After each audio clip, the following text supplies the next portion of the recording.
Bigger birds, known as eagles. The eagles are trying to destroy both Pig Island and Bird Island.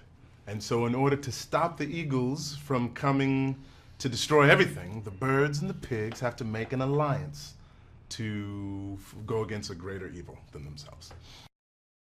I play Gary the pig, who's also an inventor of sorts, who comes up with things that aren't that effective or too effective, depending on how you see them.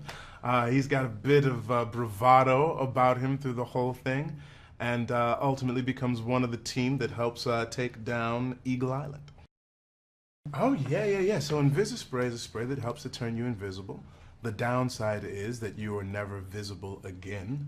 Nice one, Gary. Then you have the Eagle Detector, which is very effective in detecting eagles, except it's also very loud, and it's also very annoying, and probably will let eagles know that they've been detected. So what's the point of detecting them if now you know that they know that you're there? You know what I mean. And then the flame retardant literally is the snot of a pig. And I didn't know this, but evidently real pig snot does put out fires. I'm just kidding. I don't know if that's true or not. I just felt like saying it on camera as if it were true. I think that Gary has the kind of style of someone who is overly self-assured. This is how you know. When someone is trying to peacock, right? They're gonna dress up. They're gonna make an effort. Gary makes no effort because he knows what he has to offer.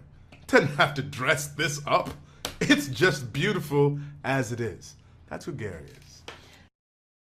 Oh man, I can tell you that I'm fans of a lot of them. I mean, Rachel Bloom has a voice from the heavens, and she's also incredibly funny.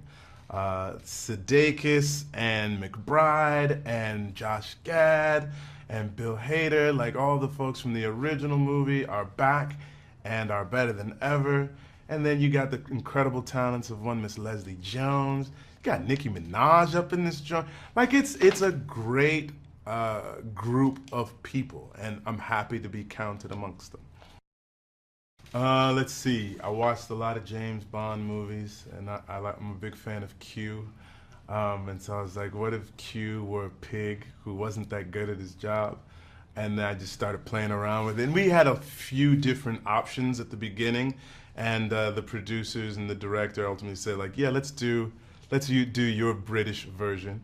I also get giddy as an American because the Brits always come over and they do their American accent. So now Dinklage and I can join the Americans who do British accents. It's fun. Good directors, good producers. I think that there's a sense of fun that we all collectively bring to it. Most of us have children, so there's an enthusiasm for allowing your kids to see you do something that you know that they're going to like. I think our director did a wonderful job of making sure that everybody was having fun every time they stepped into the booth. They're gonna love the hatchlings, which are absolutely adorable. They're gonna love the idea that pigs and birds can come together, because in the first movie they're like, we're not coming together, and then all of a sudden they find this alliance, which I think is a good lesson.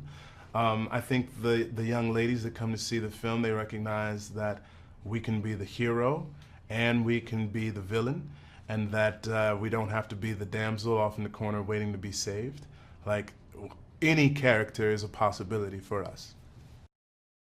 Angry Birds 2, we find the pigs and the birds are not enemies per se, but they are constantly heckling one another. Different pranks are being pulled all the time. And then there's a third island that we discover, Eagle Island, and Eagle Island is looking to destroy both Piggy and Bird Island. So in order to keep their islands from being destroyed, the pigs and the birds must come together right now, or else risk being destroyed. Hey, it's Lisa with more on animation. Did you know that for the Angry Birds movie, the birds have wings like arms? But in the games, the Angry Birds are decidedly wingless. But they can't even be classed as wings, as they have fingers which allow the characters to hold things. This was no doubt an easy decision for the animators to make, as it allows the birds to do so much more than they would without them. Do you like my shirt? You can get one for yourself in the link in the description.